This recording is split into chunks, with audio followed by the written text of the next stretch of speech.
नमस्कार मित्रों, मैं CR देवासी अपने YouTube चैनल प्रथम एकेडमी पर आप सभी का हार्दिक स्वागत और अभिनंदन करता हूं। आज मित्रों कफन कहानी का अंतिम परिच्छेद तीसरा और मेरे YouTube चैनल में भी ये कफन कहानी का तीसरा भाग लेकर आपके सामने उपस्थित हूं। अब इससे आगे कहानी। बाजार में पहुंचकर गिसु बोला, लकड़ी तो उसे जलाने भर को मिल गई। क्या माधव? अब देखिए यहाँ पर कि गिसु और माधव बाजार क्या लेने गए। वैसे हमारी कहानी है कफन, तो हमारा ध्यान सीधा ये रहेगा कि वो वहाँ कफन लेने ही गए हैं, न कि लकड़ी। लेकिन हकीकत में वो कफन और लकड़ी दोनों लेने गए थे, और उसमें भी लकड़ी का पहले प्रबंध हो गया। बाजार में पहुंचकर गिसु बोला, लकड़ी तो उसे जलाने भर को मिल गई। क्या माधव? मतलब जितनी जलाने के लिए आवश्यक थी उतनी लकड़ी उन्हें मिल गई। माधव बोला, हाँ लकड़ी तो बहुत है, अब कफन चाहिए। लो तो चलो कोई हल्का सा कफन ले लें।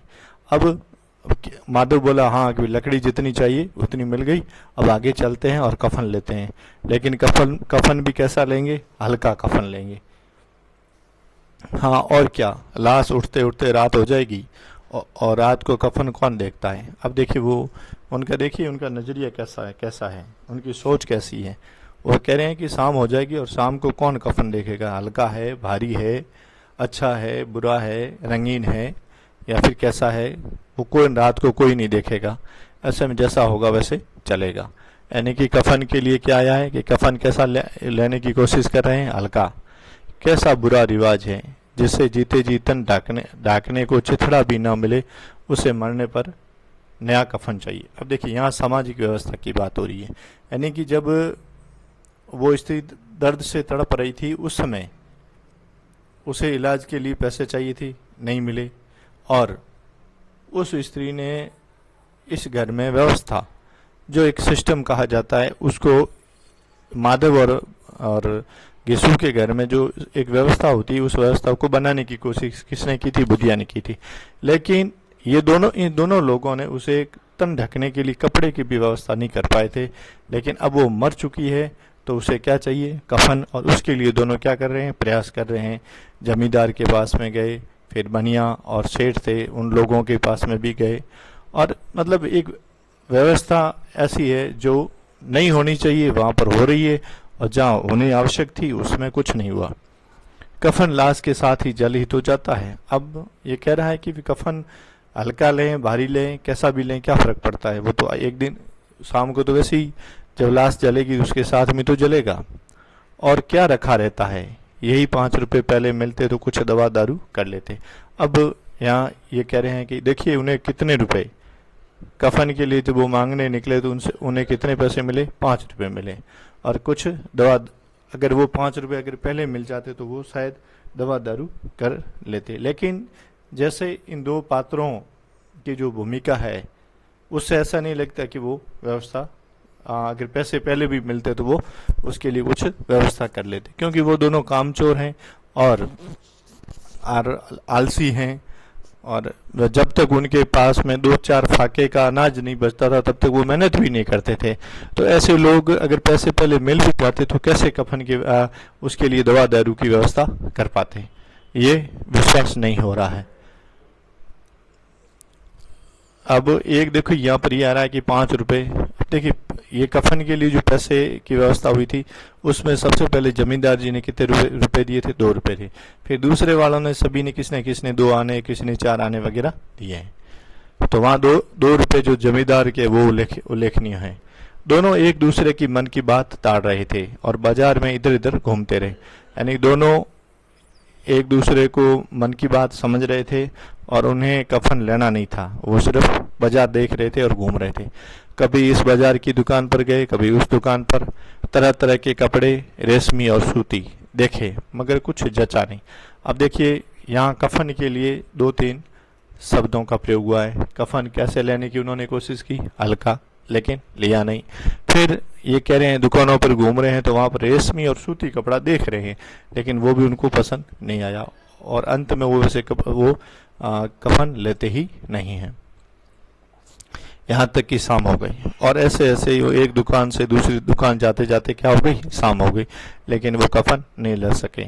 अब जहाँ नहीं जाना है वहाँ वो जा रहे हैं और जिस प्रकार से व्यवस्था करनी थी उस समय वो कर नहीं पाए, और जब व्यवस्था के लिए जरूरत नहीं थी तो वहाँ व्यवस्था के लिए वो दौड़ रहे हैं। लेकिन यहाँ पर भी पैसे की व्यवस्था हो रही है, लेकिन ये व्यवस्था भी वो नहीं कर पाएंगे।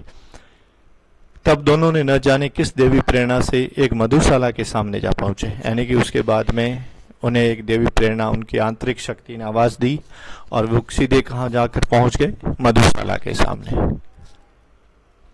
मधुशाला देखिए यहाँ पर मधुशाला यानी कि जो शराब है, जो शराब का अड्डा होता है वो है, वहाँ वो जा रहे हैं दोनों। और जैसे किसी पूर्व निश्चित व्यवस्था के अंदर चले गए और फिर दुकान की ओर देखा और फिर रुके नहीं, सीधे धड़ाधड़ अंदर। वहां जहां जरा देर तक दोनों असमंजस में खड़े रहे। अब यहाँ पर दोनों असमंजस की स्थिति में है, क्योंकि वो क्या करने आए थे और कहाँ जा रहे हैं। फिर गिसू ने गद्दी के सामने जाकर कहा, साहू जी एक बोतल हमें भी देना। अब गिसू है वो तो वहाँ जो मधुशाला है, मधुशाला में जो साहू बैठा है उस साहू के पास में जाता है और उसे कहता है कि एक बोतल हमें भी देना। देखिए इस कफन कहानी में जो भी मुख्य संवाद है वो कौन बोल रहा है, गिसू बोल रहा है। चाहे यहाँ भी देखिए, यहाँ वो गद्दी के सामने साहू से जो बोतल कौन मांग रहा है, गिसू मांग रहा है। पहले जमींदार के पास में जाकर पैसे किसने मांगे, भाई गिसू ने मांगे। लेकिन और वहाँ जब वो अलाव के बुझे हुए अलाव के सामने बैठे थे तब उसे में तो वैसे में भी वो दोनों ही, मतलब उसमें भी मुख्य भूमिका यही थी कि ये काम कौन करेगा, तो वो कौन करने, उसमें भी उनको सलाह देने वाला कि भाई तू जा, तेरी पत्नी है और उसके पास में जाकर और उसे संभाल वगैरह। लेकिन मतलब हर संवाद में मुख्य भूमिका में कौन है, यीशु है। दोनों एक दूसरे से मन की बात, हाँ ये हो गया। उसके बाद कुछ देवी प्रेरणा से एक मधुशाला के सामने जा पहुंचे और जैसे किसी पूर्व निश्चित व्यवस्था से अंदर चले गए। वहां जरा देर तक दोनों असमंजस में खड़े रहे। फिर गिसू ने गद्दी के सामने जाकर कहा, साहू जी एक बोतल हमें भी देना। उसके बाद कुछ चिखोना आया, तली हुई मछली आई और दोनों बरामदे में बैठकर शांतिपूर्वक पीने लगे। अब देखिए साहू जी से, अब देखिए ये एक पात्र और भी आ रहा है, साहू। वैसे इसमें कौन कौन पात्र हैं, गिसू है और माधव, ये दोनों जीवित पात्र हैं। और बुधिया भी एक प्रथम परिच्छेद में वो जीवित थे, लेकिन द्वितीय परिच्छेद की पहली लाइन में वो मृत हो चुकी थी, उसकी देह ठंडी हो गई थी। और उसके बाद में एक पात्र जमींदार भी और एक है साहू जी जो मधुशाला के मालिक है, या फिर वो गद्दी के सामने वहां बैठे हैं। उसके बाद में साहू जी से एक बोतल लेने के बाद में कुछ चिखोना इन्होंने लिया, कुछ तली हुई मछलियां ली और दोनों बरामदे में बैठकर शांतिपूर्वक पीने लगे। कई कुंजियां ताबड़तोड़ पीने के बाद दोनों स्वरूप में आ गए, यानी कि कुछ जब दारू अंदर गया उसके बाद में दोनों स्वरूप में आ गए, यानी कि दोनों पर क्या हो गया, नशा छाने लगा। गिसू बोला, कफन लगाने से क्या मिलता, आखिर जल ही तो जाता, कुछ बहू के साथ तो न जाता। अब देखिए यहाँ पर ये हो रहा है कि गिसू कह रहा है कि अगर हम कफन भी ले लेंगे फिर भी कफन लगाने से क्या मिलेगा, आखिर जल ही तो जाता, कुछ बहू के साथ तो न जाता। माधव आसमान की तरफ देखकर बोला, मानो देवताओं को अपनी निष्पापता का साक्षी बना रहा हो। दुनिया का दस्तूर है, नहीं लोग ब्राह्मणों को हजारों रुपए क्यों दे देते हैं, कौन देखता है परलोक में मिलता है या नहीं। अब देखिए यहाँ पर माधव कह रहा है, अब यीशु कह रहा है कि अपने कफन लगाने से क्या मिल जाएगा, आखिर वो जलना तो है। उसके बाद माधव पाप से बचने के लिए देवताओं के सामने आकाश की ओर देखकर कहता है कि दुनिया का ये दस्तूर है, नहीं तो ब्राह्मणों को हजारों रुपए कौन देता है, कौन देखता है परलोक में मिलता है कि या नहीं। ये गिसू कह रहा है, बड़े आदमियों के पास धन है, फूके, हमारे पास फूकने को क्या है। अब यहाँ पे यीशु कह रहा है कि भी बड़े आदमियों के पास में तो बहुत सारे पैसे हैं, वो जितने खर्च करना चाहे ऐसी अव्यवस्थाओं पर तो भली करे, लेकिन हमारे पास में तो फूकने को भी कुछ नहीं। लेकिन लोगों को जवाब क्या दोगे? लोग पूछेंगे नहीं कफन कहाँ है? यीशु हंसा, अबे कह देंगे रुपए कमर में खसक गए, बहुत ढूंढा मिले नहीं। लोगों को विश्वास न आएगा, लेकिन फिर वही रुपए देंगे। अब देखिए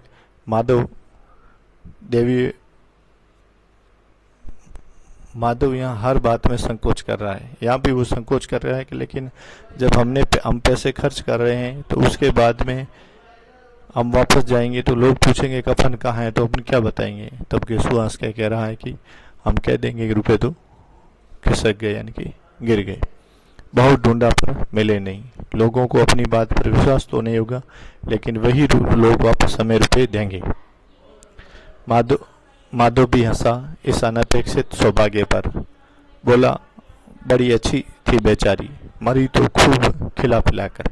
अब देखिए दोनों यहाँ ऐश मौज कर रहे हैं। आए तो कफन और लकड़ी लेने के लिए, लेकिन यहाँ पर वो ऐश मौज कर रहे हैं।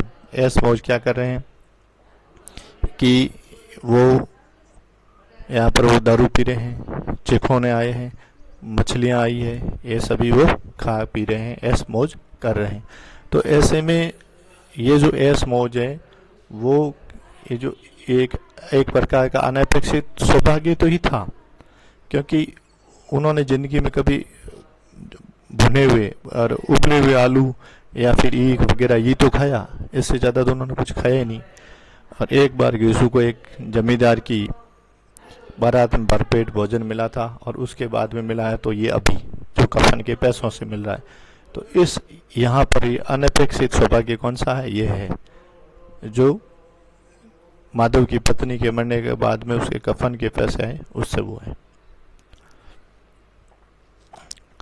आधी बोतल से ज्यादा उड़ गई। यीशु ने 2 सेर पुड़िया मंगाई, चटनी, अचार, कलीजियाँ। अब देखिए यहाँ पर पहले तो दारू की दुकान से क्या मंगाया? 1 बोतल मंगाई, और उसके बाद में क्या मंगाया? चिखोने मंगाए, उसके बाद में मछली मंगाई। अब उसके साथ से वो और क्या कर रहा है? अब तक आधी बोतल चली गई, उसके बाद में उसने 2 सेर पुड़िया कितनी मंगा रहे हैं? 2 सेर पुड़िया, 2 सेर। जमींदार ने कितने रुपए दिए? 2 रुपए दिए, यानी कि 2 सेर पुड़िया, और जमींदार के द्वारा पैसे भी कितने दिए? रुपए कितने दिए कि 2 रुपए। 2 सेर पुड़िया, चटनी, अचार है, कलीजियाँ हैं। शराब खाने के सामने ही दुकान थी, यानी कि ये जस्ट उनके सामने ही दुकान थी, वहां से ये सामान आ गया। माधव लपक कर 2 पतलों में सारा सामान ले आया। पूरा 1.5 रुपया खर्च हो गया, सिर्फ थोड़े से पैसे बचे रहे। अब देखिए कफन के कितने रुपए मिले? 5 रुपए। और यहाँ पर इनके इस ऐश मौज में कितने खर्च हो गए? 1.5 रुपया खर्च हो गया। और जमींदार ने कितने दिए? 2 रुपए दिए। यहाँ पर वो पुड़िया कितने खा रहे हैं? 2 सेर पुड़िया खा रहे हैं। तो ये कुछ बातें हैं पैसों से संबंधित, ये याद रखना, इसमें से कुछ भी आ सकता है। यानी कि 1.5 रुपया खर्च हो गया, यानी कि इनकी ऐश मौज में कितना खर्च हुआ? 1.5 रुपया। जमींदार जी ने कितने दिए? 2 रुपए। पुड़िया कितनी आई? 2 सेर आई। कुल कितने रुपए कफन के इन्होंने इकट्ठे किए? 5 रुपए। दोनों इस वक्त इस शान में बैठे पुड़िया खा रहे थे जैसे जंगल में कोई शेर अपना शिकार उड़ा रहा हो। देखिए इस कहानी में कुछ उक्तियां आई हैं, कुछ पंक्तियां ऐसी है जो कभी भी एक प्रश्न बन सकती हैं। जैसे कि यहाँ पर उन्होंने दोनों इस वक्त इस शान में बैठे पुड़िया खा रहे थे जैसे जंगल में कोई शेर अपना शिकार उड़ा रहा हो, यानी कि वहां बैठे एकदम बरामदे में बैठे हुए आराम से भोजन जीम रहे हैं, ऐसे जैसे कि एक जो जंगल में जो शेर शिकार कर लेता है और उसके बाद में किस प्रकार से वो भोजन करता है, अपना शिकार उड़ा रहा है, वैसे ही वो दोनों बस बातें करते हुए और दार्शनिक बातें भी हो रही है, यथार्थवाद की बातें भी हो रही है, ये सब करते करते वो आप अच्छा सा भोजन कर रहे हैं। उसी प्रकार से जो अपना जो दूसरा परिचय नहीं प्रथम परिचय था, उसके अंत में जब ये आलू वगैरह खा लेते हैं, उसके बाद में जब सोते हैं ना, तो उस समय वो कहते जैसे अजगर वो गेंडुलिया मार कर कैसे सोता है, वैसे वो दोनों अपनी ये जो धोती लपेट कर सो गए थे। तो वो भी एक एक प्रकार की हेडिंग है जो इसमें प्रश्न आने जैसी है। उसके बाद में ये कौन सी,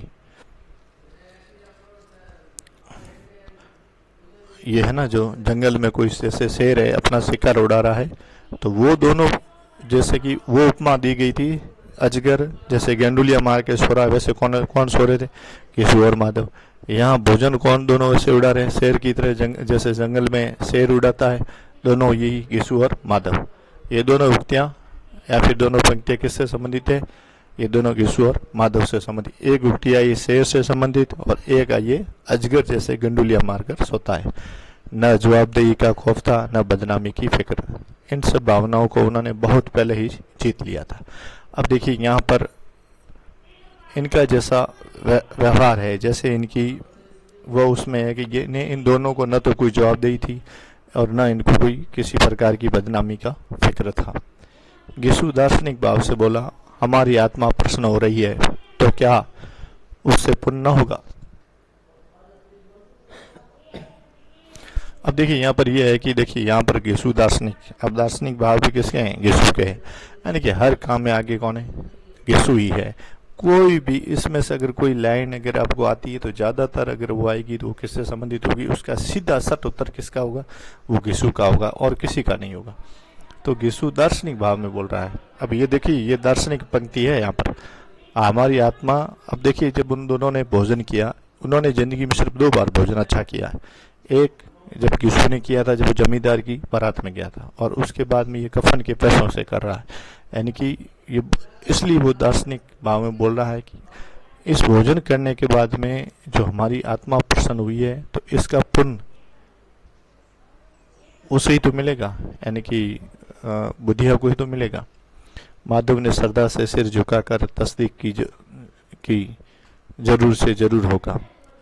अब कह रहे हैं कि माधव ने भी श्रद्धा से सिर झुकाया और कहा कि जरूर जरूर वो पुण्य अपने जो भोजन किया है इसका जो पुण्य वो उस आत्मा को यानी कि बुद्धिया को मिलेगा। भगवान तुम अंतर्यामी हो, उसे बैकुंठ ले जाना। अब ये भगवान से अंतर कौन प्रार्थना कर रहा है, माधव कर रहा है, यानी कि बुद्धिया को कहाँ ले जाना, बैकुंठ ले जाना। हम दोनों हृदय से आशीर्वाद दे रहे हैं, यानी कि बाप बेटा दोनों उसे आशीर्वाद दे रहे हैं कि वो सीधी स्वर्ग में जाए। ये हृदय से आशीर्वाद दे रहे हैं। आज जो भोजन मिला वो कभी उम्र भर न मिला था, यानी कि ऐसा भोजन उन्हें जिंदगी में कभी नहीं मिला था।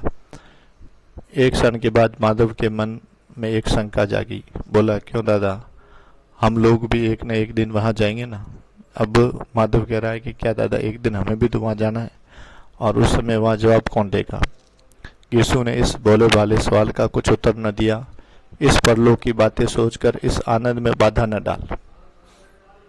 अब जब माधव भी ज्यादा दार्शनिक हुआ तब यीशु कह रहा है कि उसकी चिंता करके, परलोक की चिंता करके ये जो अभी आनंद जो प्राप्त हुआ है या हो रहा है उसमें बाधा उत्पन्न मत कर।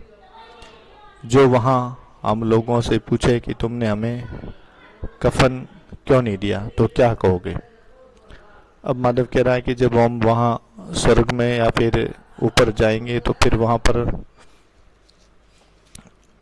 हमें ये भी पूछा जाएगा कि भाई हमें कफन, अगर बुद्धिया ने पूछ लिया था कि हमें कफन क्यों नहीं दिया तो क्या जवाब दोगे।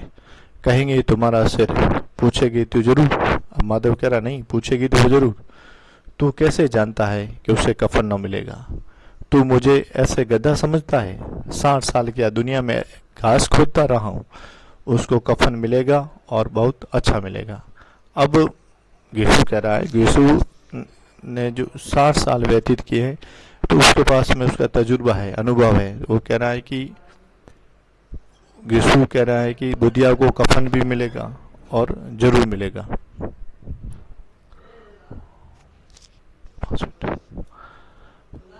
कफन मिलेगा और जरूर मिलेगा, ठीक है ना। और ये जो 60 साल का तजुर्बा है वो कह रहा है कि मैंने दुनिया में यहाँ कोई घास खोदता रहा हूँ, लेकिन मेरे पास में उम्र का जो अनुभव है वो कहता है कि बुद्धिया को कफन मिलेगा और जरूर मिलेगा। माधव को विश्वास न आया। बोला, कौन देगा, रुपए तो तुमने चट कर दिए।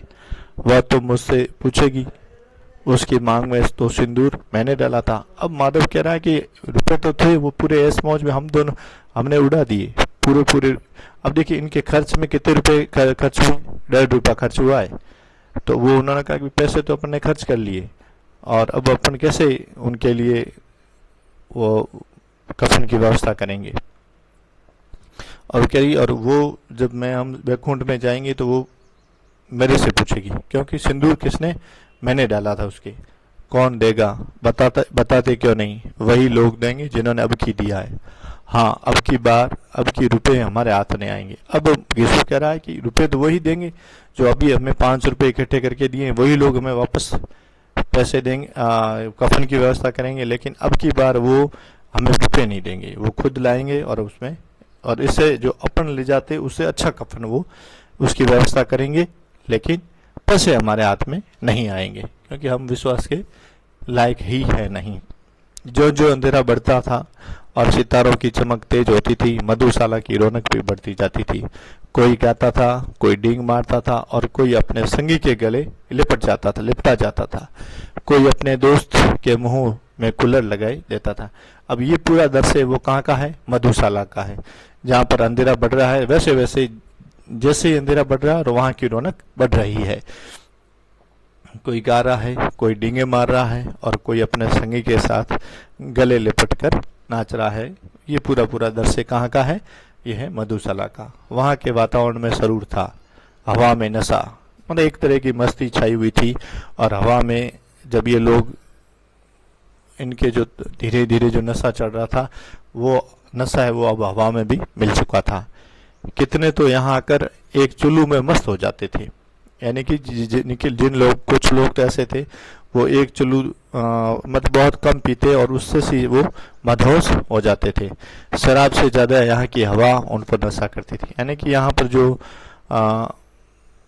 ये जो दुकानें दारू की सजाई हुई है और उसके बाद में जो स्टॉल वगैरह दूसरी हैं, वो पूरा देखकर पूरा एक नशे की तरह वो पूरा था। जीवन की बाधाएं यहाँ खींच लाती थी, और कुछ देर के लिए ये भूल जाते थे कि वे जीते हैं या मरते हैं, या न जीते हैं या न मरते हैं। मतलब ये पूरा पूरा कह रहे हैं कि जीवन की बाधाएं, यानी कि जो लोग होते हैं वो कहते हैं कि हमें टेंशन है वगैरह है, वो लोग यहाँ टेंशन दूर करने के लिए आते हैं। यानी कि उनकी जो समस्याएं हैं वो समस्याएं उनको यहाँ खींच लाती है। और ये दोनों बाप बेटे अभी भी मजे ले लेकर सुचुकियां ले रहे थे। सबकी निगाहें इनकी ओर जमी हुई थी। दोनों कितने भाग्य के बली हैं, पूरी बोतल बीच में है। यानी कि इन दोनों के बीच में पूरी बोतल है और बाप बेटे दोनों मजे लेकर और आनंद ले रहे हैं। भर पेट खाकर माधव ने बची हुई पुड़ियों का पत्तल उठाकर एक भिखारी को दे दिया, जो खड़ा इनकी ओर भूखी आंखों से देख रहा था। अब जब इन्होंने ये दोनों भोजन से तृप्त हो गए, उसके बाद में जो पुड़िया वगैरह बची वो इन्होंने किसको दे दी, माधव ने किसको दी, भिखारी को दी, जो खड़ा इनकी ओर भूखी आंखों से देख रहा था। अब ये थोड़ी बहुत इनमें दयालुता है, वो उसका भी थोड़ा सा, माधव की दयालुता का भी यहाँ पर वर्णन हो रहा है। देने के गौरव, आनंद और उल्लास का अपने जीवन में पहली बार अनुभव किया। यानी कि जिंदगी में इन माधव को पहली बार देने का मौका मिला और उसने वो मौका गवाया नहीं। अब जब उसने वो दिया, यानी कि भिखारी को उन्होंने पुड़िया दी, तो उसे देने का गौरव, उससे जो उसे आनंद महसूस हुआ वो, और उसका जो उल्लास था उसका वो जीवन में पहली बार उसने अनुभव किया। यीशु ने कहा, ले जा, खूब खा और आशीर्वाद दे। जिसकी कमाई है वह तो मर गई, मगर तेरा आशीर्वाद उसे जरूर पहुंचेगा। रोए रोए से आशीर्वाद दो, बड़ी गाड़ी कमाई के पैसे हैं। अब यीशु ने कहा कि भाई जा, खा और खूब खा, जितनी पुड़ियां हैं सभी खा ले और आशीर्वाद दे। जिसकी कमाई है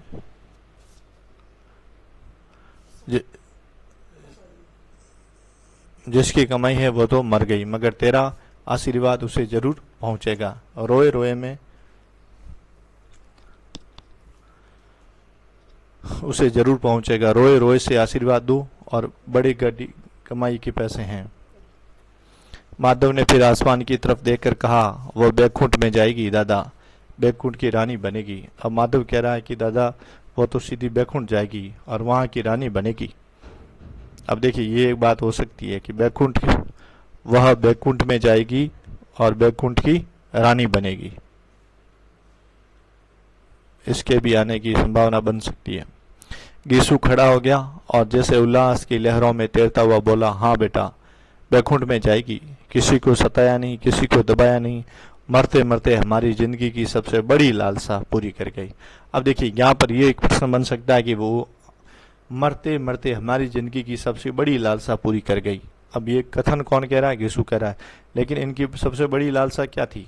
भरपेट भोजन करना और मधुशाला से दारू वगैरह पीना, मछलियां खाना। ये जो मतलब उन्होंने कभी दूसरे लोगों को खाते हुए देखा था और इनके मन में एक थी भावना, तो वो भावना, वो लालसा थी, उस लालसा को पूर्ण किसने किया?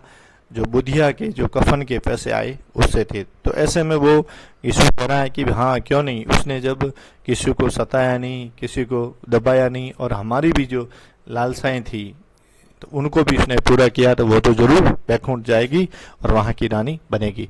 लेकिन बैकुंठ जाएगी और बैकुंठ की रानी बनेगी, ये लाइन है या कोटेशन है, सबसे पहले किसने कहा है? वैसे गीसु ने तो कहा ही नहीं है, ये कोटेशन कहा है माधव ने कहा है। बैकुंठ न जाएगी तो क्या ये मोटे मोटे लोग जाएंगे जो गरीबों को दोनों हाथों से लूटते हैं और अपने पाप को धोने के लिए गंगा में नहाते हैं और मंदिरों में जल चढ़ाते हैं। अब देखिए ये सामाजिक जो व्यवस्था है उस पर एक कटाक्ष गीसु के माध्यम से प्रेमचंद कर रहे हैं और कह रहे हैं कि वो यानी कि बुधिया स्वर्ग बैकुंठ नहीं जाएगी तो क्या ये मोटे मोटे लोग जाएंगे जो गरीबों को दोनों हाथों से लूटते हैं और अपने पाप को धोने के लिए फिर पाप करके कहाँ जाते हैं? गंगा में नहाते हैं और मंदिरों में क्या चढ़ाते हैं? जल चढ़ाते हैं। देखिए यहाँ गंगा नदी की बात आ रही है जो पुण्य की देवी है, जहाँ पर स्नान करने से पुण्य प्राप्त होता है और लोग है जो जिन्होंने पाप वगैरह किए हैं तो वो वहां जाकर अपने को हल्का महसूस करते हैं। ऐसी हमारी हिंदू धर्म ग्रंथ में मान्यता है। तो यहाँ पर वो कह रहे हैं कि ये लोग है जो पाप भी वो करेंगे और बाद में पाप को धोने के लिए कहाँ जाकर स्नान करेंगे? गंगा में स्नान करेंगे। श्रद्धालुता का ये रंग तुरंत ही बदल गया। अस्थिरता नशे की खासियत है। नशे की खासियत क्या है? अस्थिरता। अस्थिरता नशे की खासियत है। अस्थिरता। दुख और निराशा का दौरा हुआ। माधव बोला, मगर दादा, बेचारी ने जिंदगी में बड़ा दुख भोगा, कितना दुख झेल कर मरी। अब माधव कह रहा है लेकिन हमारे लिए तो उसने कितना अच्छा किया और हमारे घर में व्यवस्था ना जो थी उस व्यवस्था को बनाने की कोशिश उसने की और उसके मरने के बाद में भी उसने हमारी जो का अंतिम लालसा थी उस भरपेट भोजन करने की वो भी उसने पूर्ण की। लेकिन वो गई तो बड़ी दुखी होकर गई, बड़ी तड़प के वो गई। वह आंखों पर हाथ रख कर रोने लगा और चीखे मार मार कर। अब माधव यहाँ पर रो रहा है। यीशु ने समझाया, क्यों रोता है बेटा, खुश हो कि वो माया जाल से मुक्त हो गई, जंजाल से छूट गई। बड़ी भाग्यवान थी जो इतने जल्द माया मोह के बंधन तोड़ दिए। यानी कि यहाँ यीशु दार्शनिक बनता है और कहता है कि देख, उसने माया जाल से वो मुक्त हो गई और वो सभी जंजालों से छूटकर और परमात्मा के पास में या फिर बैकुंठ को चली गई, इसलिए तो उसके पीछे क्यों रो रही हो। अब और दोनों खड़े होकर गाने लगे, ठगीनी क्यों नैना झमकावे ठगीनी। अब यहाँ पर ये दोनों मोह माया के बंधन से अब दोनों भी आजाद हो रहे हैं और ऐसे में कह रहे हैं कि ठगीनी क्यों नैना झमकावे ठगीनी। पियकड़ों की आंखें इनकी ओर लगी हुई थी और ये दोनों अपने दिल में मस्त गाए जाते थे। फिर दोनों नाचने लगे और उछले भी, कूदे भी, गिरे भी, मटके भी, भाव भी बताए, अभिनय भी किया और आखिर नशे में मदमस्त होकर वहीं गिर पड़े। इसी के साथ में कफन कहानी यहीं समाप्त होती है। मित्रों, इस कहानी में जो भी मुख्य मुख्य पंक्तियां थी और जो मुख्य मुख्य कोटेशन थे उसको मैंने हाईलाइट करने की कोशिश की है।